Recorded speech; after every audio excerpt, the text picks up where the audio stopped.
Good morning. मैं doctor Eva Garg. मैं Ravindra hospital Panipat में कंसल्टेंट पीडियाट्रिशियन और न्यूरोटोलॉजिस्ट के पद पर कार्यरत हूँ।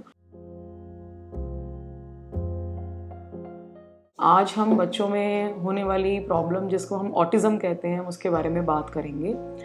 अब ऑटिज़म क्या है? ऑटिज़म एक बिहेवियर और कम्युनिकेशन का डिसऑर्डर है। इसमें यूजुअली जो बच्चे हैं वो नॉर्मल बच्चों की तरह बिहेव नहीं करते हैं। यूजुअली आपस में नज़र ना मिलाना, इशारों में बात ना करना, ना समझना, ना पेरेंट्स अपने जब बच्चों को अपने नाम से बुलाते हैं तो उसको जवाब देना, दूसरे बच्चों के साथ खेलने में इंटरेस्टेड ना होना।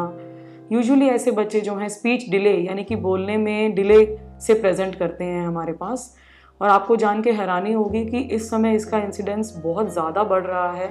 अगर हम इंडियन डाटा की बात करें तो 2019 का लेटेस्ट डाटा है जो ये बताता है कि 58 में से हर एक इंडियन बच्चा जो है वो ऑटिज़म का शिकार है।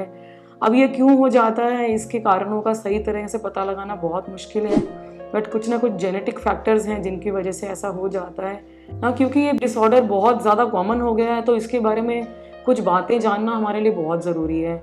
कुछ मिथ्स हैं लोगों में ऑटिज़म को लेके, आज हम उसके बारे में बात करेंगे। तो सबसे पहला कॉमन मिथ जो हमें सुनने को मिलता है ओपीडीज में कि मोबाइल देखने से ऑटिज़म हो गया है। तो ऐसा कुछ भी नहीं होता है। मोबाइल देखने से किसी भी बच्चे को ऑटिज़म नहीं होता है।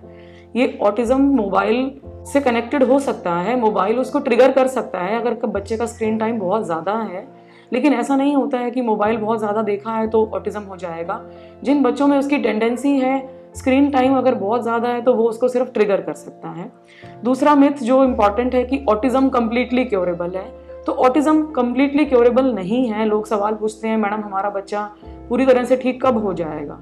तो वो ठीक ही है, सिर्फ उसको ऑटिज़म से होने वाली कुछ परेशानियों का सामना करना पड़ रहा है जिसकी वजह से उसकी मेंटल डेवलपमेंट में कुछ प्रॉब्लम्स हैं। अर्ली इंटरवेंशंस या थेरेपी के द्वारा हम उन प्रॉब्लम्स को कम करते हैं और बच्चा इंप्रूव होने लगता है। सो ऑटिज़म लाइफ लॉन्ग आपके बच्चे में ही रहेगा, लेकिन उससे होने वाली प्रॉब्लम्स डेफिनेटली थेरेपी के द्वारा कम होती जाती हैं।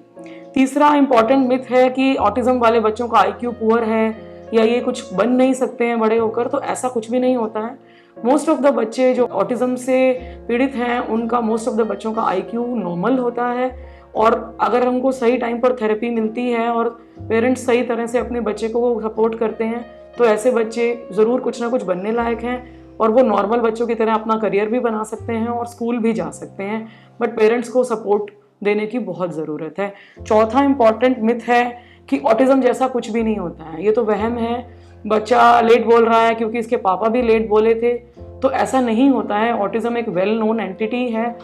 इसके बारे में इंटरनेट पे बहुत सारी इन्फॉर्मेशन अवेलेबल है। अगर आप उसको पढ़ेंगे तो आप समझेंगे कि ये एक इम्पॉर्टेंट चीज़ है। क्योंकि इसका इंसिडेंस बढ़ रहा है तो इसके बारे में बात करना इस समय बहुत ही आवश्यक है। Thank you.